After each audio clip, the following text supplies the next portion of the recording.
terror begins again.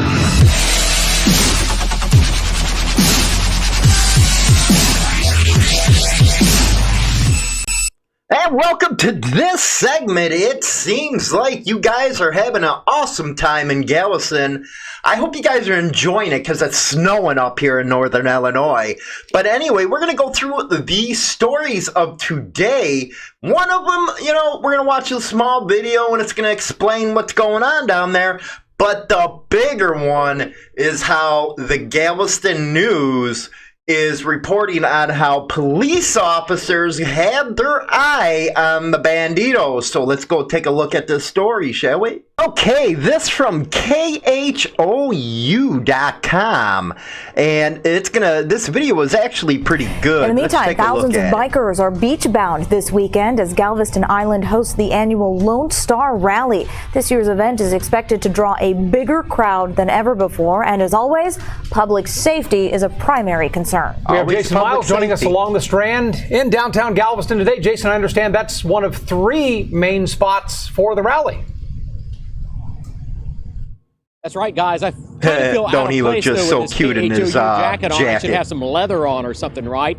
But no matter where you are, here in the Strand, down at the harbor, or the seawall, everywhere you look, this is what you see. Motorcycles and more motorcycles. And I can tell you, Galveston police hope to keep folks safe, whether they're on one of these or not. Yeah, there's some A-pagers, glistening water in the Gulf and lots of shiny chrome. Everybody knows I love A-pagers. Rally is A-pagers. off to a roaring start in Galveston. The largest 4-day rally in North America. Between bikers themselves and others who attend, spokesman Mark Gray says they anticipate some 400,000 visitors this year. If you've never seen anything like this, it's really incredible. You just have to come and see it to believe it. Part of Seawall Boulevard flows one way during the 4-day event, which also features dozens of vendors and a number of performance stages. But for many, motorcycles oh my God, are no the wonder main I don't go to attraction. these You're rallies seeing the anymore. different people, different bikes, everything just kind of like There's about $150 just all kind of people coming jacket. together and just enjoying themselves. Galveston police have traffic control points set up all over the island, and officers like these patrol various venues. Pigmobile. Chief Vernon Hale, who has his own bike, says accidents are one of the most common issues. We've got skill levels, everything from expert to novice and everything in between. Some of these folks ride every single day, Man, pretty has good at it. Some of these rallies folks ride twice a year, one of them being the Lone Star Rally. An event expected to have a $100+ million economic impact on the island, thanks to bikers from all over the world. And back here live, these guys are from the Huntsville area, at least one of them. And these bikes, by the way, if you're wondering, range from, I'm told, $20,000, $25,000, $30,000. Some of them can cost up to $70,000. Man. And Russ, it's not only the motorcycles attracting folks. There's a musical lineup all weekend. Remember, the Devil went down to Georgia. Charlie Daniels. Sorry, everybody. I had to cut that guy off, man. He was giving me the willies just looking at him there. You know, in the old days, them biker rallies, somebody would have took him behind a building and beat him up or something. Anyway, you notice how that was a pretty decent report talking about how, the rally is, how many people were there. And yes, Charlie Daniels' band was going to be headlining that event. Rock on, Charlie. Anyway, then you go to this, the GalvestonNews.com, and their big headline for their story. Now, remember, a lot of videos I talk about how the media makes their money, and it's by this kind of stuff. As bikers rally, police cast wary eye on outlaws. This by John Wayne Ferguson. Galveston, as thousands of motorcyclists row into Galveston for the weekend's massive Lone Star Rally, it appears some bikers are being watched rather closely. Throughout the day Friday, radio traffic on local police channels squawked with descriptions of colors displayed by groups of people riding toward the island and the size of the groups arriving. Yeah, that's basically, the checkpoints. If you were in communist China or Russia, yeah, we got checkpoints now here in the United States during the biker rallies. Anyway, the speakers who could not be identified on the scanners regularly described the movements of people they had marked as possible members of what law enforcement considers to be outlaw motorcycle clubs. There's 2 Bandidos center lane coming up to the Texas side, City Y, a voice on the scanner said at 12:39 p.m. before noting there was no PC or probable cause to stop them. I'm real surprised down in Texas, man. They try to find anything and anything to get these guys on a stop. You know, that's Texas for you, man. That is the new communist state down there, and you would never think it would be coming from Texas. Am I right, people? Am I right? But, you know, since the Twin Peaks shooting, they've been nothing but profiling bikers down there. They're putting people in the gang list on their little computers and stuff like that. They're pulling over veterans that have legal CCWs. It's just a mess down there with profiling. There were red and yellow supporters driving by the Buc-ee's in Texas City, a reference to the colors of the Bandidos Motorcycle Club. Another rider had an OMC or Outlaw Motorcycle Club sticker on a helmet.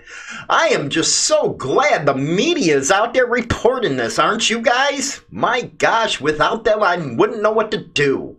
The eyes extended past the county line on at least one occasion. Harris County deputies warned the Galveston watchers about a large group coming from the woodlands. It's, you know what? What is this, a CIA operation or something, man? You know, is it a sting just for, you know, the Bandidos showing up to this ride? My gosh, man.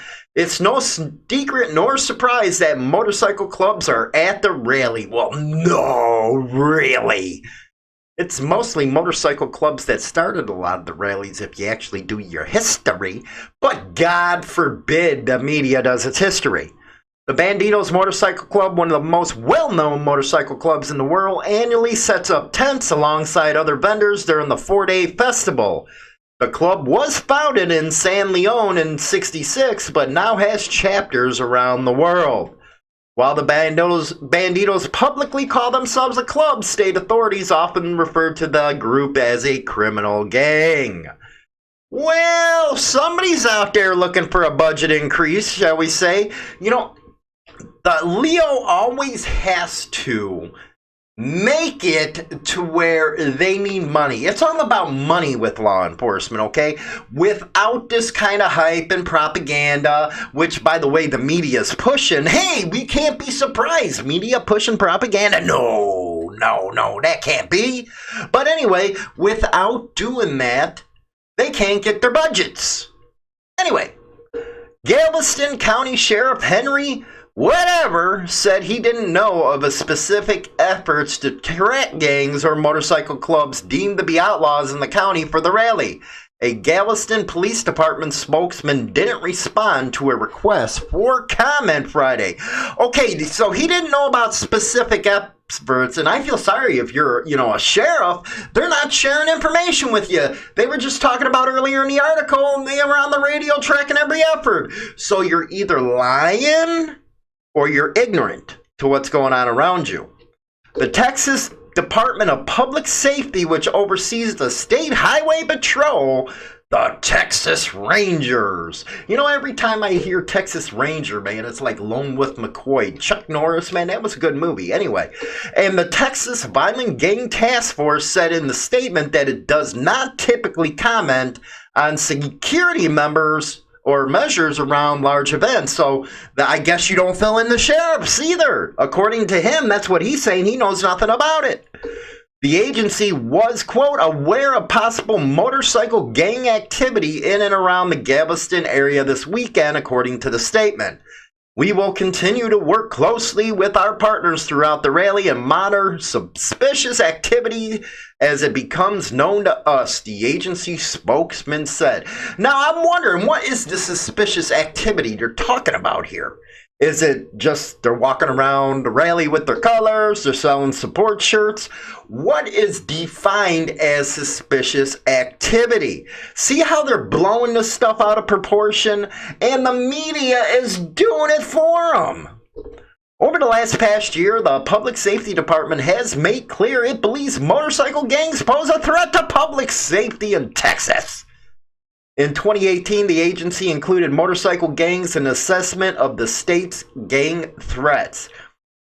You know, I always knew that Texas was, you know, hardcore, you know, Bible Belt stuff and hardcore law enforcement friendly, man. But you never thought they'd take it to the point of being communist in their practices. And it's really sad that people are dealing with this kind of stuff down there and they're not getting involved with their politics. But again, you know, I understand some of the clubs bring this stuff on themselves. But on the other hand, the way they are taking this, it's to a whole new level, if you ask me. Anyway, the report claims motorcycle clubs were continuing to challenge the Bandidos for dominance. The report explicitly refers to Bandidos as a gang, not a club. It points to instances of club leaders being arrested on racketeering and drug distribution charges and other criminal activities. The gang's territory was being challenged by other groups after the 2015 shootout in Waco and after the arrest and conviction of some of the group's national leaders. Okay.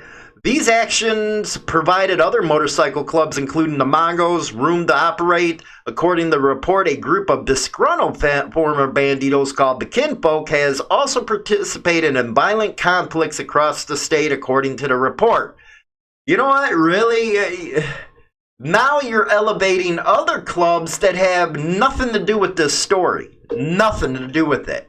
You know, as far as I was concerned, we're sitting here talking about the Lone Star Rally. Now you're bringing up other club names. It's all about selling papers, or in this incident, they got to get digital subscribers because, you know, newspapers are going the way of the toilet. You know, you use that stuff for toilet paper, man.